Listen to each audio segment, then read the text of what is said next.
Okay, let's go ahead and bring this meeting of Templeton Community Services District Board of Directors to order. Today is Tuesday, September 3rd, and it's 7 p.m. I just want to take a moment to welcome back our director colleague, Director Jeff English. Thank you. Thank you for coming back. We miss you, and we hope the best for you. We wish. Thank you. I appreciate the well wishes, and I apologize for the delay in getting back on, but I'm excited to be here. So thank you. Thank you. We miss you. Thank you. Okay, roll call. Directors English, Present. Hardonish, Here. Logan. Here. Mortensen Here. and Peterson. Here. Let's please stand for Pledge of Allegiance. I pledge allegiance to the flag of the United States of America and to the republic which stands one nation under God, indivisible, with liberty and justice for all. Please have a seat. We had a closed session meeting at the end of our last meeting, and I just want to announce that there is nothing to report from the closed session meeting. Order of business, any board members that would like to change the order of business? We have 2 items on the business. No. Okay. Special reports. We have Commander Manuel from Sheriff's Office here. Thank you for coming. Good to be here. A little cooler here. We're having some air conditioner problems at our station. Oh. And then we were out on a fire today. All right. Good evening, Michael Manueli, Commander Sheriff's North Station. I have your report for August 2024. The station received 1,614 calls for service compared to last year, 1,584, increase of about 2%. Templeton had 347 calls for service. Last year, we had 334, an increase about 4% compared to San Miguel, which accounted for 193 calls for service. From those calls for service, we generated 228 reports at the station, compared to 238 last year, a drop of about 4%. Templeton accounted for 78, compared to last year, we had 61, a 28% increase. San Miguel accounted for 33, they had a 38% increase. So it's interesting. The station overall dropped 4%, but those 2 areas, Templeton and San Miguel, saw significant increases. Breaking those calls for service down into specific areas, assault and battery, there were 9 calls for service, generating 7 reports. We had 2 sexual assault related calls for service, 3 domestic violence related calls for service, 2 physical assaults, 1 in which a subject was struck in the back of the head by an unknown object, and the other one, all too common occurrence, nurse assaulted while on duty. Disturbance, there were 23 calls for service, generating 5 reports. We had a passenger on a bus become verbally aggressive, a male and female screaming at each other, a verbal altercation over visitation, and a juvenile refusing to leave a location with it. Burglaries, 5 calls for service, generating 3 reports. In one case, guns were stolen from the victim's residence after his daughter had a party when the victim was out of town. Vehicle windows smashed. The vehicle was damaged, but there was no identifiable loss other than the damage to the vehicle. An estate executor discovered a house had been broken into and items stolen from that house over a 10-month period. We don't know when. 1 theft report. This was a large fraudulent check scheme on a business, $161,000 loss on that business account. Vandalism, we saw 3 calls for service, generating 2 reports, and we had a victim report, a neighbor slashed their tires, and then gate locks were cut and the vehicle was trespassing on another property. 7 trespassing, no reports, no phone scams. 19 suspicious circumstances, no reports related to that. And then something to note that I've seen, I get statewide bulletins, sometimes national bulletins. A growing trend is for criminals to go into banks or wait outside banks. They wait for people that are withdrawing large amounts of money. They don't do anything there at the bank. They have, conspirators outside. They follow them to a different location, and when they stop at a different location or go home, they are robbing them. So just be aware of your circumstances at all times when you're out and about, community and banking. Also, very flashy jewelry. They will try to do exchanges and or simply rob you for that. So that is my report for this month. Thank you, appreciate it. Any questions? Sure. Yeah, I do have one. Yes. My wife showed me this afternoon an article that was in Templeton Proud. And it was about a woman that pulled into the Chevron station. And she said there was a car that pulled in and sat there and two men in it. And one of them walked inside, they kept the motor running. And I guess she's very uncomfortable with the look that she got. And then she went inside, she got the same kind of look from the guy in there. And when she was talking to the salesperson, he said that a number of women, and I don't know what that number is, have complained about that situation. So do you know anything about that, or? You know, I can't speak specifically to that event, but I have heard that case, although we have not found any criminal activity associated with it. But I have heard that before, and we have got those calls, and the best time to call us is when it's happening. That's Okay. when I can get out there and investigate. If you run that vehicle license plate, if we can find a reason to make contact with those people, maybe run them and find out if they are from the area, maybe involved in other criminal activity, something like that, but yeah.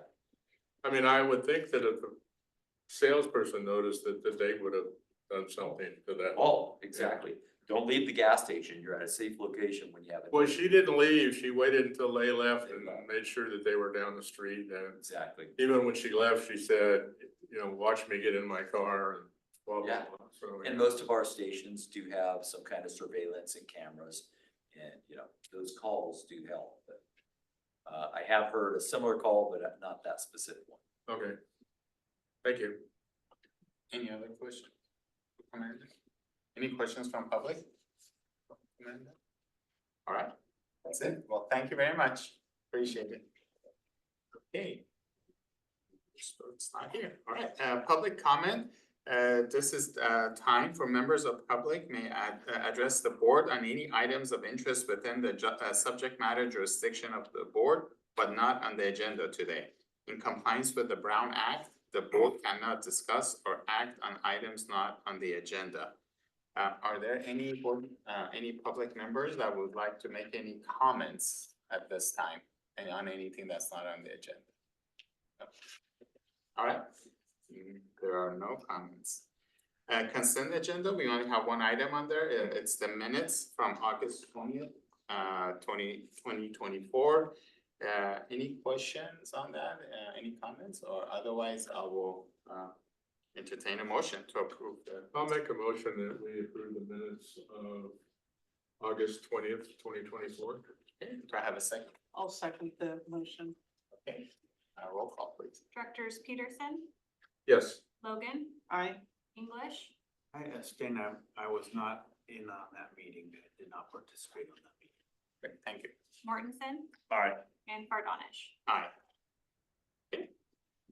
Item is, the motion passes 5-0. Great. I'm sorry, 4-0 with one abstain. All right, business item. The first item on there is the budget amendment for Evers Park Design. Is that general manager, are you, or is it Lori? Yeah, Lori can lead that discussion. Okay, She's prepared to. we have district engineer, Lori. Welcome. Hi, good evening. I'm Lori Dean, the district engineer for the district. We have an ongoing project to improve Evers Park. We are currently in phase 1 for design services, and seeking a permit through the county of San Luis Obispo for that work. It has been unfortunately a longer road than expected. The original contract began in August of 2021, actually, so it's 3 years ago now. We started the initial phase. And there's been some interactions with the county that have sort of elongated our design process. So the first thing that came up when we submitted to the county is that they required a accessible pathway from Gibson Road all the way down into the park, rather than accepting our proposal of having an accessible parking area in the parking lot itself leading to the park. So that led to a considerable design effort by mostly the civil engineer, who is a consultant, sub-consultant to the folks that we've hired, MIG, which actually resulted, excuse me, in almost a $16,000 effort of going back and forth with the county to iron out exactly how we were gonna have this pathway come in. And on top of that, try not to disturb that driveway setup as it is right now, because it's quite expensive to go into the roadway. So we were kind of looking at balancing costs with getting a solution with the county. And so there's quite an effort there. So that effort wasn't anticipated in the original contract. And so now we are, kind of 6 months after the process, re-looking at this design with engineers and the consultants, MIG, and they've said, yeah, we've had these additional costs and we need to revisit that before we can move forward to the next step. So that's one of the items that's changed the costs. The second item is regarding the stormwater and the drainage aspect of the design. So in the original proposal, the previous district engineer and the consultants that worked together to try to propose to the county that we weren't making any significant changes to the drainage of the park.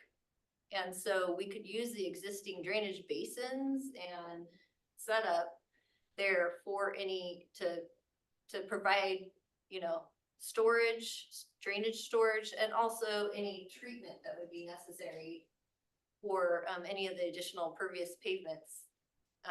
Impervious pavements. So like any additional asphalt or any additional concrete, it would be fine because it's all basically draining to a park that's filled with grass and then to a basin where it kind of terminates. Well, when we submitted that information to the county, there was some confusion because the original information that was provided by Wallace Group had some errors basically in the calculations, especially for the drainage basin sizing.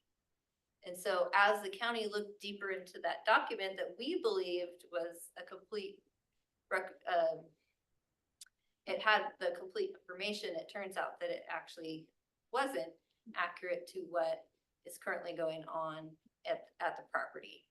There was a couple of changes that the district made, like adding a softball, an additional softball field where we didn't necessarily do additional calculations to show the effect on one of the basins in the property. And so we have slightly less than what we figured at the beginning. So the consultants, the civil engineers went ahead and did some calculations for us and created a memo in interacting with Tina and also Jeff to provide a memo that kind of corrected this information that we had from Wallace Group from years ago. So there was an effort there that wasn't anticipated. And then in this last round, we also have been asked to basically provide some post-construction requirements, which this is slightly different than just drainage. It's like you actually have to treat the water off the impervious areas that you were creating. So when we added the pathway and we changed some things around in the parking lot, we actually ended up widening the entrance of the park and adding pavement there. And then all the pavements kind of around in the walkway, those have to be mitigated. And so that effort, for some reason, wasn't anticipated in the initial contract. And so this $33,000 is mostly towards the engineer's efforts to try to address the county's comments that have come through regarding that accessible pathway and our drainage and our what are called post-construction requirements for stormwater. So in addition to that, there's a slight charge that in my review of the project, I suggested that they change the type of wall from a very expensive concrete footing with rebar wall to more of a garden wall, like a stacked stone wall, to try to lower the costs when we go into construction of this project. Because as we're looking at construction 2-3 years on than when we thought it was going to happen, the costs, as we all know, have gone up considerably for things like concrete and rebar and so there's just a small amount of $2,000 amount to make that change to the road. But the basic grading and drainage design and layout is pretty much set. We're just trying to wrap up all the class issues to get that plan set dialed in, and that the next submittal would be finally approved by the county. So, does anybody have any questions? Any questions? I have more comments and Yeah. questions, but so go ahead. Yeah, thank you. Very detailed report. I appreciate that. I appreciate the exhaustive detail in your report, so thank you. I did want to ask, with this proposal from EIG, what, MIG? MIG, yeah. MIG. What kind of extension or how additional time is going to be necessary for us to move into the next phase of bidding? What are they looking to in terms of that time of bidding? That's a great question. We haven't had any assurance of the timing at this point because they will have to go back into the county, and the county has been part of the issue of the length of time they've been taking to review projects. Unfortunately, there was a little bit of a lull in their communication and letting us know that they needed these changes. And really I think the timing is the civil engineer getting all of these changes done in a timely manner, and they're sort of waiting on this approval to move forward because MIG hasn't been able to compensate them for the work they've actually done for us ahead of time without having the approval. So it's essentially the civil engineer that will have to give us a timeline as soon as we approve this, and we can get you guys that date after they've finally looked at all of the things that they need to do and then can reassure us of that. I think the one thing we can't get is like when they're gonna resubmit to the county. That's the one thing we need to nail them down on. Yeah, we've had a pretty extensive length of time when we started this project, and we're still not there yet. So I think we're all, and as we take more time, our costs are going up. And so I think getting them to really push forward on that design and get it done quickly is pretty important for us to move forward. Just trying to get some assurities. Yes, I completely agree. So I have a question just with respect to kind of following up with Director English. Will you be managing this henceforward?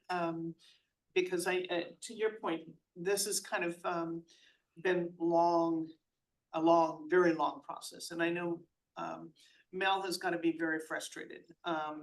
And I think I personally thought, oh, this is going to be great. It'll be done within a year's time. And I think what we encountered was, it seems as though our consultants put forth a design that was not as detailed and comprehensive as what the county was looking for. So I guess at this stage, you know, time is money, and we've already seen the effect of it being delayed. So I guess the question is are you gonna be following up and even following up with the county to try and get them to respond and move this along? Cause I think it's important for us to pin down the consultant to say, when will the civil engineer have his work completed? When will it go back to the county? And then from there, asking the county, when will they respond? I agree. That's my intention, to follow up, and I've already made contact with the Public Works Department at the county to try to get some pre-assurances that the direction that we're going is the right direction, so that they can kind of buy in to the way that we're trying to resolve all these comments. So it's my intention to stay with it.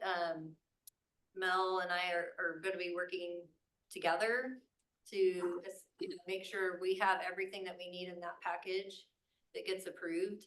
That's not only complete, but also when it goes to bid, that we can actually fund this project that ends up showing up on the plans. So are you working with the same person at the county? Has it been the same contact with the county throughout this process? No. I don't No. believe so. I believe there's an electronic submittal process, and then they route those plans to So we don't have whoever the we don't have a particular- contact person? There's been 3 or 4, I wanna say, over the course of the project. Yeah. I think the county, the way they sort of, parcel out the Well, it's project a reverse approval is management just. system. It's probably what they're Exactly, using. exactly. Yeah, they allocate the plans that come in. Yeah. Electronically, because we're trying to expedite it, doing it the electronic method. Where you don't physically have to print the plans and take them in. It's actually just all through an electronic system where you upload the plans. I think it would help getting a contact at the county. Yeah. To kind of explain, you know, since there has been other people involved, is maybe to explain how long this has been and how it is costing us more public funds. The good 'Cause thing that's about what these them are. giving us several contacts over the course of the project is that now we have several of them. I would go, To I would follow use up the with, shotgun yeah, effect and go with absolutely. every one of them. Yeah. So Absolutely. we are working with 2 different parts of the county. We're working with Public Works, and we're also working with Building and Planning. So I've made contact with Public Works, and I do have those folks. And I will use all my methods to get things. Well, Eric Toll may be a help with the Okay, yeah. the planning department. Yeah, I think we're beyond planning department. We're Okay. just we're in the details of the building Yeah. department, and we're getting close. We're almost there. So it's just like you were saying, I agree, we just keep pushing, keep on them, and keep on our consultants to make sure they're following through in a timely manner. I mean, go ahead to Director Peterson then. I think this is a project that if it can go wrong, it will go wrong. I remember, I don't know how many years it was ago that Director English, Mel, and I worked on the master plan, Yeah. and we worked really hard on that. I think I know why the original company that did the design.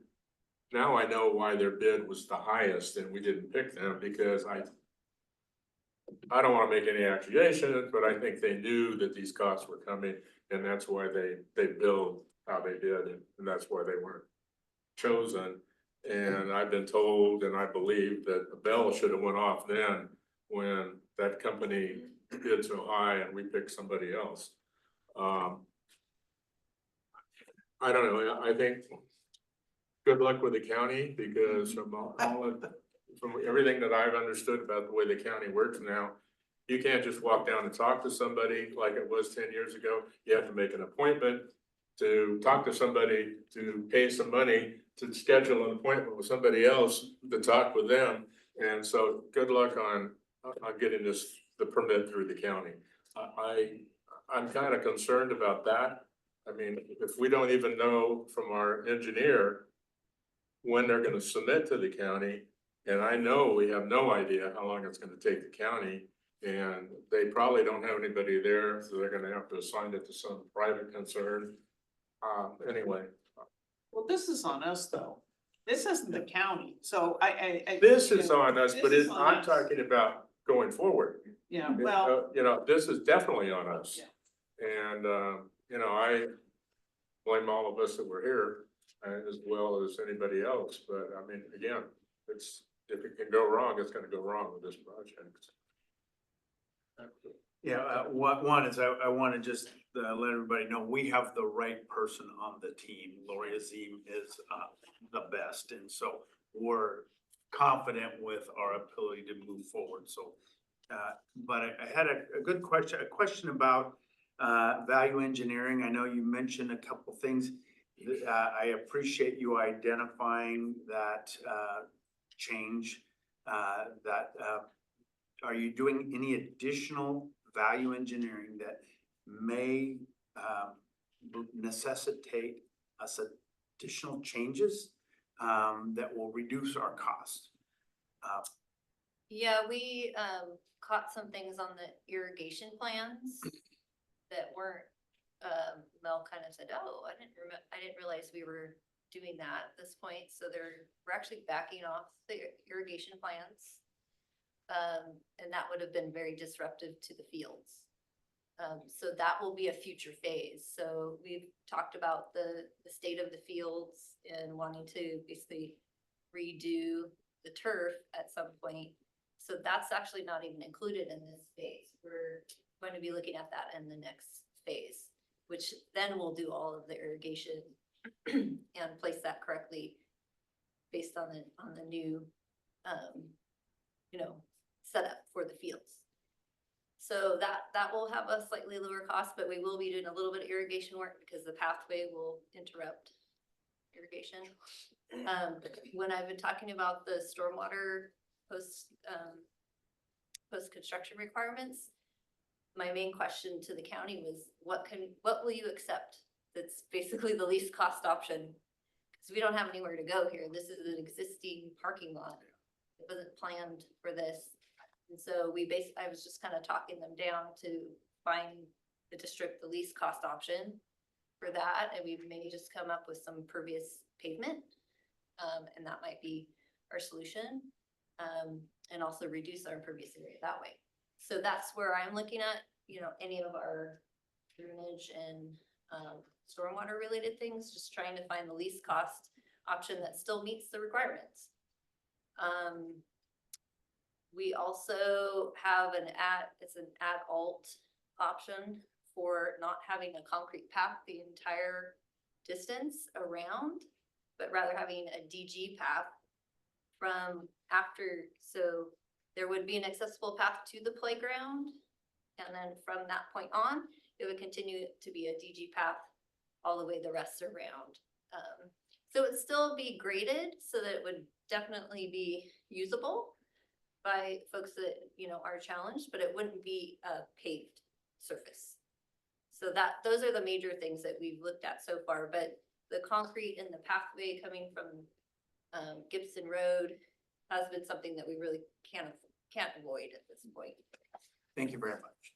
Can we just go to the public, see if there are any questions from the public? well, I have a question. Oh, you have a question? Yeah. Okay. So with the regard to the DG path, I appreciate you taking a look at that and saying there's a cheaper alternative. That I should give credit to Jeff and Mel, because that came from them. Well, I'm assuming this is a team effort in Yeah. general. You have restored my confidence with having you on this project, so thank you for your detailed report. But the question I have you also considered, there are some parks that I've seen where the track field is actually rubber, which is great for a path because it's a little softer to walk on. I don't know what the cost is, but concrete is not only expensive, but it's hard. So I know in Southern California, some of the tracks are actually rubber, and it's just recycled rubber. And I don't want to know what the expense is, but that would be good for walking paths. So something to consider there. So, And I do appreciate you looking at some of these other options that are less expensive and more cost effective, so thank you. That's all I have. Wait, Director Morris? My question more has to do with the longevity of the project itself. Is replacing out the concrete, going DG, what are we looking at a replacement cycle? Is those years on par, or are we looking at basically offsetting those costs of lower costs for a shorter period of time? Long term? That's a great question. I think a lot of this has to do with how the original or the path is constructed in the first place and making sure that, say, the irrigation isn't eroding it and having, you know, very nice edging and, you know, having it maintenance. So our guys would be going out because we have park staff and could repair portions of the path that they've, you know, for some reason eroded. I can look into the replacement cycle for a DG path. I don't know I can that tell at the you- moment. I want to say it's like 7 to 10 years, but. I'd have It's to look not, it's into not that long. It's not that long. I have DG in my Yeah. yard and it's more like 3 years. And if, with the rains that we've had in the last couple of years, it has really torn it up. So, Okay. I think but the it is easy intention, to patch. Mel, correct me if I'm wrong, was the intention that in future phase, we would put in concrete if we can't afford it in this? Yeah, I think Was that the the intention? project ideally calls for a concrete path or some sort of, you know, solid surface path, and DG is sort of the ad alternate, like, let's at least get a path in, right? It's not the necessarily like ideal, cause it adds some maintenance costs and adds some staff costs, right? For that required maintenance that they can do at least, right? Instead of having to bring in the concrete worker, but yeah, ideally it'll be further services. I don't know that we can start there. Alright, so I'm Hey, just- Can I jump in? Just want to make it clear that, yeah, the goal, of course, is to get a concrete pathway. The idea is that it would be bid at the base bid with this a lower cost alternative, and then there'd be a specific cost for adding or converting that to concrete, and you could make the decision about which you want to go with at the time you award the bid. You'd have those numbers, hard numbers in front of you based on the bids.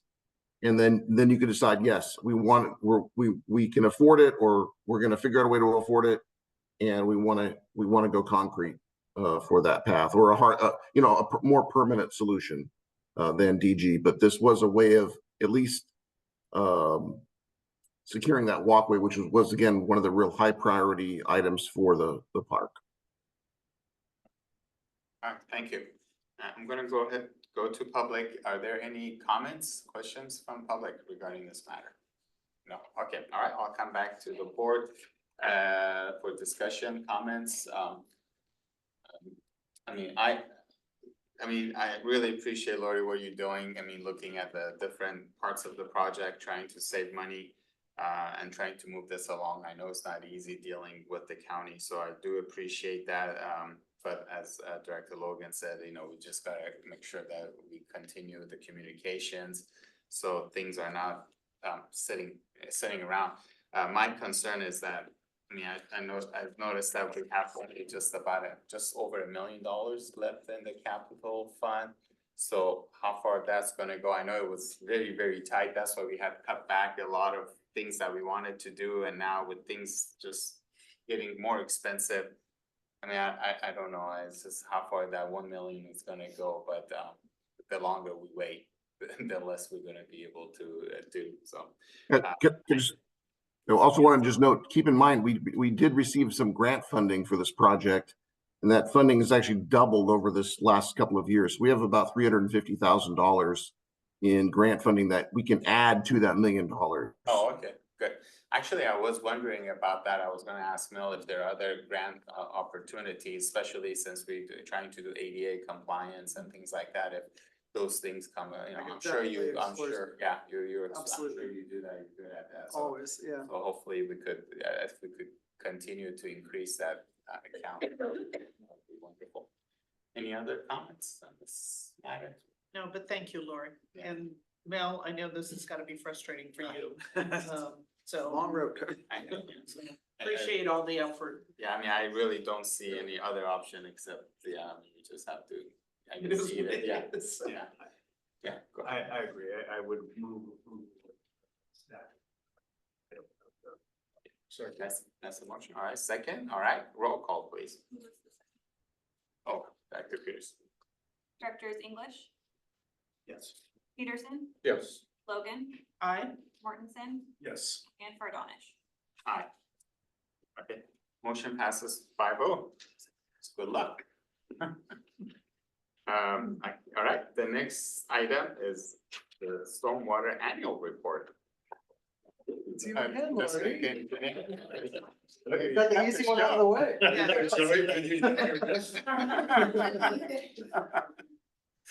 And you are not. Yeah, so I think everybody in their board packet should have received the summary documents, the stormwater management plan program, effectiveness assessment and improvement plan. Quite the long name. So this document kind of summarizes how the district will be reporting to the Regional Water Quality Control Board regarding our stormwater requirements, which are basically the area surrounding Evers Park. So it's kind of an Evers Park night. So we have a very small area that we manage as the district, and then the county is responsible for reporting on all of the other areas regarding stormwater management. So we have a very kind of small picture that we need to report on by October 15th of every year. So that's summarized in this plan and kind of where we're at. So as a district, we really focus on trying to reduce trash that we have in our communities that would end up in our waterways. And also before the rainy season, doing our scheduled maintenance on any storm drain networks or drainage inlets that would flow into this area of concern. So our maintenance folks, they do like a yearly checklist of all our facilities and all our parks, and they kind of report on what they found and what they cleaned out. And we just make sure that we stay on top of all of those items, and we in turn have those available to the water board to tell them what we're doing to keep up on keeping our waterways clean. And then also we have a couple of events, one that's actually coming up this 21st. It's called Creeks to Coast, and it's a cleanup event that in TCSD, we host we basically open this boardroom for folks to come and get supplies to go pick up trash around our community. And then there's a place where they throw away their trash, and we actually measure that trash and we report that information back to the water board. So that's coming up on the 21st. Last year we had it in September as well. And so those are our major efforts for public education and specifically our efforts as a district to keep our stormwater areas clean. And there's other various items that they require us to report on. So that's kind of a cyclical thing at this point, because we've been on the same cycle for quite some time with the water board. So if you have any particular questions or things that you want to chat about, I can. So I have a question. In the staff report, there's a comment that says, as with many areas of local and state government, the most challenging issue with respect to implementation of the SWMP will continue to be budget.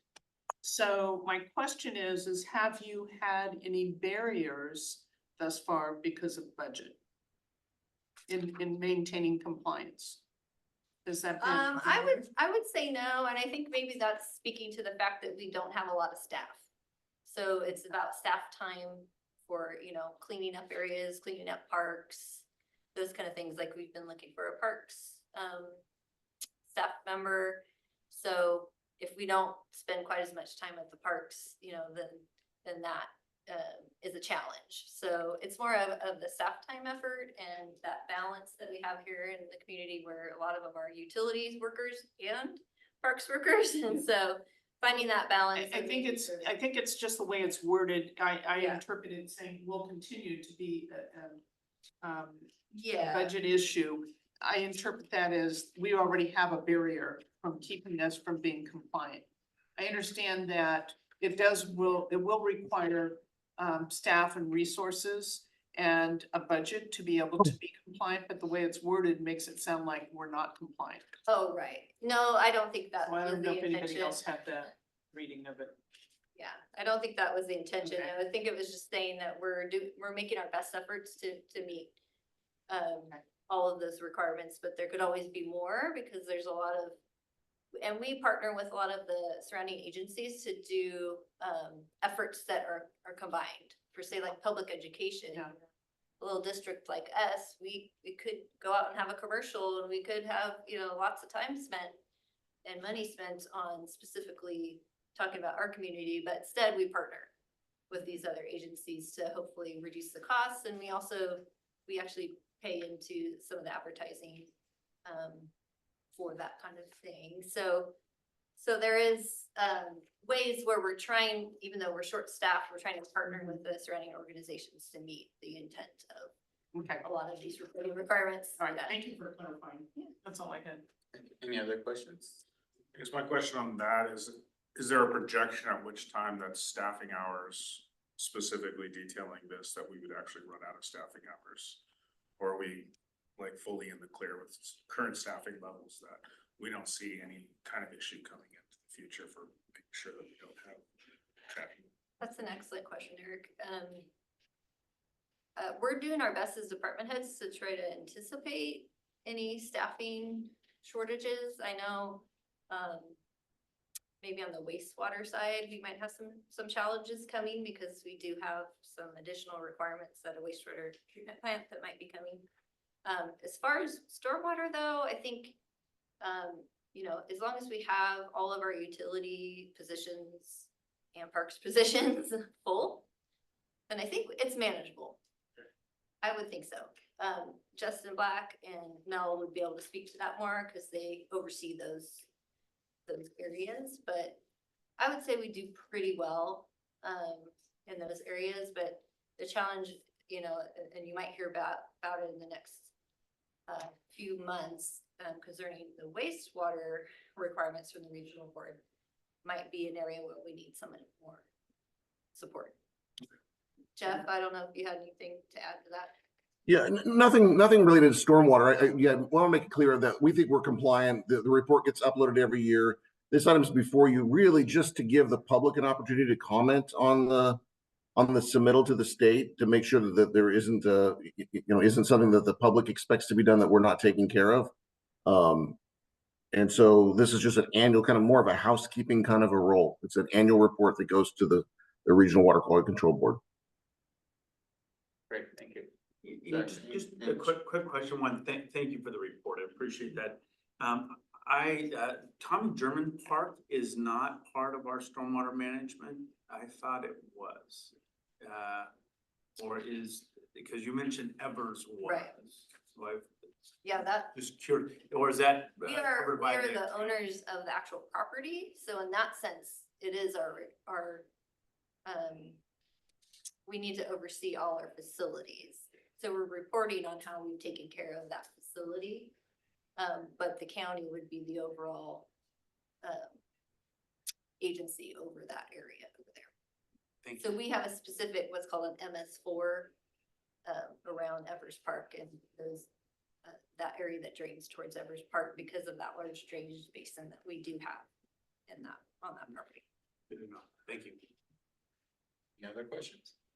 No, I'm gonna go ahead, go to the public and see if there are any comments or questions on the stormwater annual report. There are none. Come back to the board. This is just the discussion informational item, so we do not need to take a roll vote on that. So unless there are any other questions or comments. And We don't need to direct staff to file the annual report. it says information. Oh, yeah, I get that, so. Do we need to? Yeah, we do not need a formal motion, just direction to, again, this is just an opportunity to allow the public to comment on the report before it's filed. And you've given the public that opportunity. So unless there's opposition or concerns raised by the board, we'll proceed with filing the report on time. Okay, great. Well, thank you very much. Thank you again, Lori. Thanks for being here. Okay, general managers report.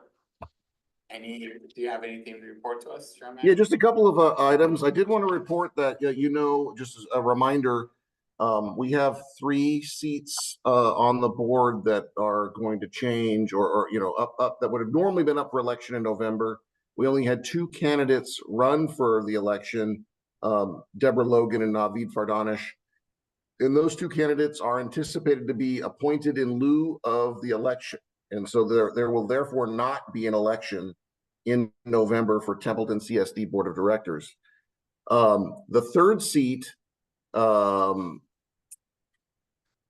there isn't yet a party for the 3rd seat. We've been asked to make a recommendation to the County Board of Supervisors, and we initiated that process to seek interested residents couple weeks ago when this circumstance was known. So it's pretty much the same thing we went through in 2022. We have a couple more weeks before interested parties are asked to finalize any applications to us. This item is anticipated to go before your board on October 1st, at which time you'd be asked to make a recommendation to the Board of Supervisors. Unlike what we did a couple of months ago, where you had the ability to fill the remaining months on the terms that were vacated during the term itself. In this case, the Templeton CSD is asked to make a recommendation to the Board of Supervisors. So we've had 4 residents so far submit applications, so that's great. And maybe even more encouraging, only one of those 4 is somebody who's requested to apply or requested for the same opportunity in either 2022 or 2024. So we're continue to get new people interested.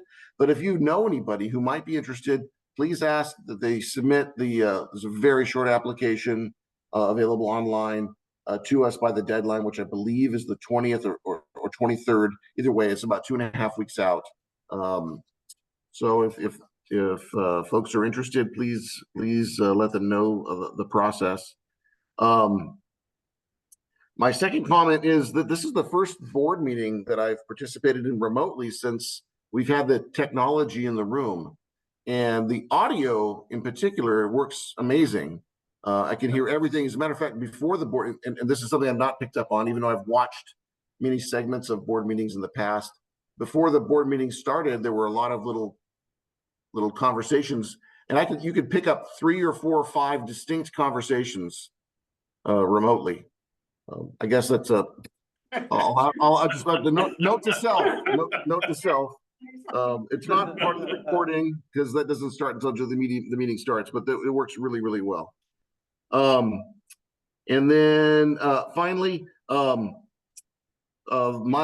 work status for the next few days is a little bit up in the air. I feel pretty good, but I was worried that I had a couple of COVID related symptoms, and I found out just yesterday that several of the people I had been with over the last several days have come down with COVID. So if I feel well tomorrow morning and test negative again, which I would anticipate, then I'll expect to be back in the office, with masking up for the rest of the week. But of course, if I don't feel 100% or test positive, I'll be working remotely to the extent possible. I'll keep you posted. Anyway, those are the items that I have for you. Happy to answer any questions that you may have. I have a couple of questions. One, do you have any status update on the fence repair on Bethel Park? Yeah, the fence has been the new fence is up.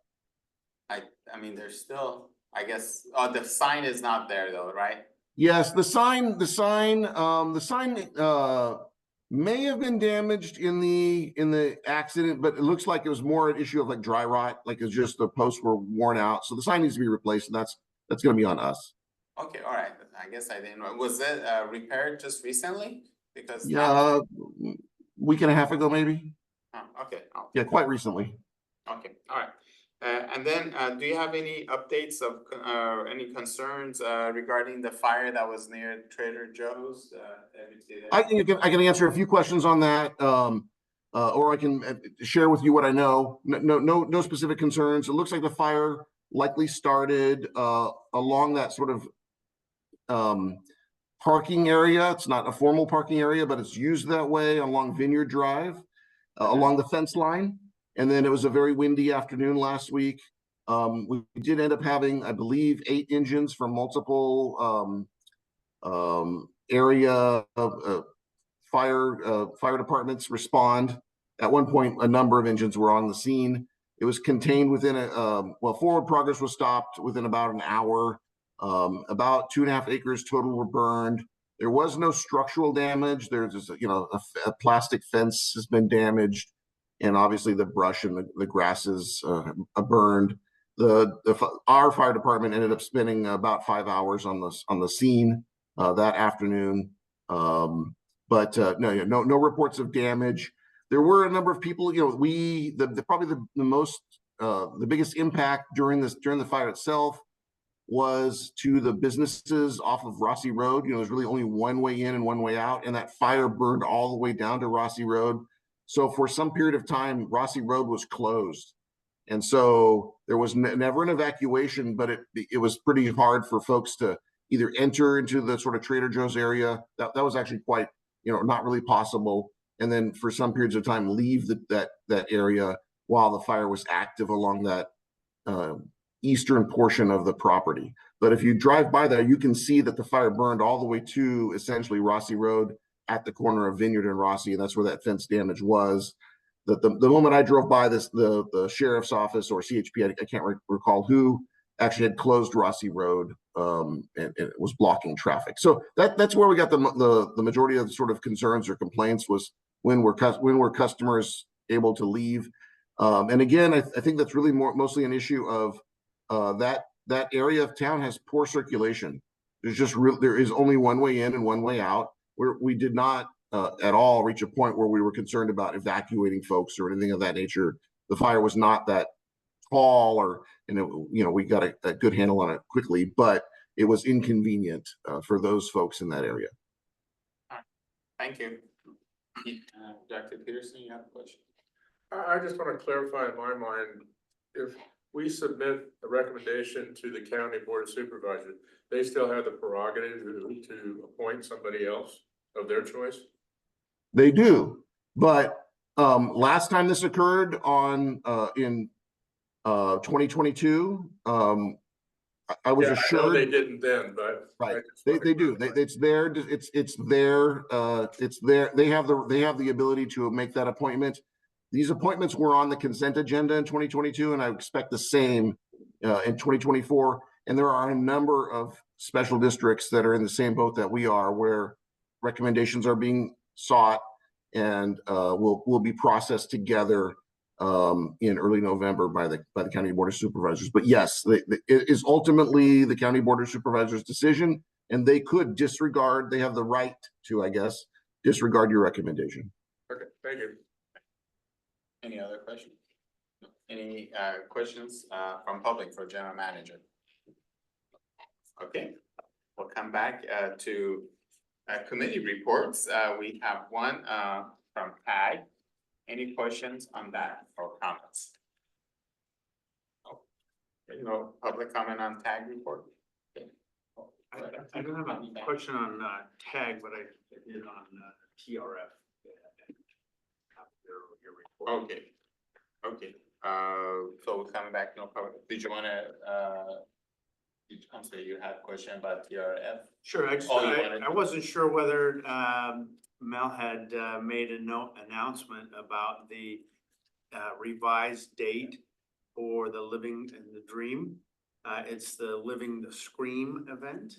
And so I don't know if you have anything additional to add to that. It's a significant fundraiser for our department, for the Templeton Rec Foundation and for the Recreation Department. And that's on the October 26th. And I don't know if you have any additional. Well, I've got tables pre-reserved for each of you, so you go online, alright, pay your money, I'll get you a table. Alright. It's, so we did change it up a bit, and we're not doing it at the Legion Hall this year, it's gonna be at the Spring Hill Suites in Atascadero, so there's a few elements of safety there, cause it's a hotel. So if you over imbibe, you can stay there. It's fantastic. If you're, exactly, and it will be a hosted bar actually, so there'll still be a lot of drinks flowing and wine flowing and all of that through the sponsorships. We did work a deal for a single corkage fee for all of the bottles of wine that we'll be able to bring in. But yes, there will be So it is real life hosted? bartenders. It's a hosted bar. No, excuse me, it's a no host bar. No host. You will get drink tickets. I apologize, thank you. You'll get drink I was tickets gonna for a say. few drinks, and after that, drink the wine or buy your own. But definitely keep the money flowing. We'll have we have a lot of really cool live and silent auctions. You could get a ride to work in a fire truck if you wanted. Alright, that's in the live auction. Yes. It's ideally to school, but I don't have Navid, I that. know that you wanna show up in a fire truck, alright? So, they might pick up donuts on the way. Especially if it was the It's in new district, one. Yeah. but there's some pretty cool auction items coming in. There's the foundation took it on, but they're still working really well hand in hand with the department. So still gonna hand out the awards, right? The coach awards are open for voting. So if any of the kids you know had favorite coaches, we've got them all up nominated in the office. So bring the piggy banks and the big fat checks from their business owners and vote for your favorite. So it's a. So how is it being publicized? So it's been advertised on, the social media, Yeah. the foundation did pay for an ad service with that. We just got the banners, so I got the banners put up today. In front of our office, the rec office, and then in front of the post office. And then there's been some talk on KSBY. So the new sports anchor, I think it is Ashley Stevens. She's one of my kids. She went through the programs. Her dad coached for us for years. So she and I are gonna get together in the next couple weeks and talk about it. So, yeah, we're gonna get a lot of plug on it. So, Okay. and we do have, I wanna say, as of a week ago, maybe 2 weeks ago, I think there was already 70 tickets sold, tickets on tables, so. That's great. So given the theme now for the event, is it costume Costumes are optional? absolutely required, so. Do not show up as, I don't know, something cool. I am gonna have to ask you to leave, and I prefer not to be uncomfortable, so. Yeah. Yeah. Well, you're fine. I have plenty of costumes. Fantastic. I got some referee jerseys for you. Provide some. Yeah, absolutely. costume. Right? If you could be a zombie soccer player. Oh, my husband was a blind umpire Yeah, one year. John was gonna do that. We told him he had to put the cane away. It might be a little problematic in public, but I wear mine every day, so. fair. Sorry. Well, we're excited about this event. It's gonna be a great event. It'll be a lot of fun. Letting us know a little bit more about it, and I look forward to the board members digging deep into their pockets, so. All those stipends you get from these meetings, guys. You'll each get a paddle, don't worry. Not for each other, for. Great, well, thank you for bringing. So that was the committee reports, directors report and or comments, in any meetings, or reports that anybody was involved with? So do you want to comment on the meeting that you had with Marie Powell? Sure. So, general manager and I am Marie Powell from TAG. We met with LAFCO executive director Rob Fitzroy. And it was mostly because TAG was interested in taking a look at some options as far as becoming incorporated, because I think there is some level of concern that the county is not really listening to their recommendations. They go through a lot of hard, work, and then it just, either the planning commission or the supervisors, it seems like they're not listening. So they just wanted to talk about options.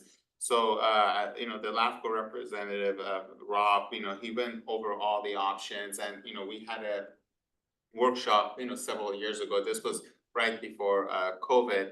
And really, things haven't changed too much. Actually, they may have become a little bit more difficult in terms of state, not allowing us to use the money that we could get from the license for vehicle license and things like that. So it would be very challenging to become incorporated because the funding, we don't, at least Templeton doesn't have the funding.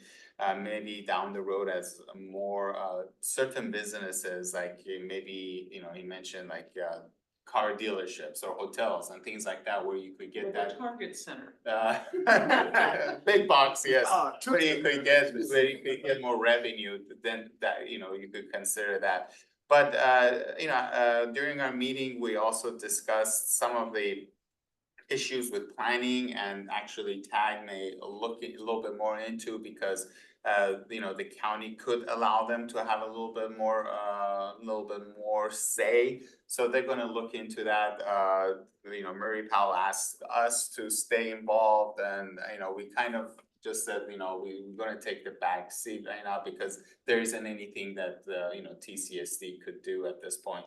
And on that note, Templeton Library has requested us to possibly consider taking on the power for library.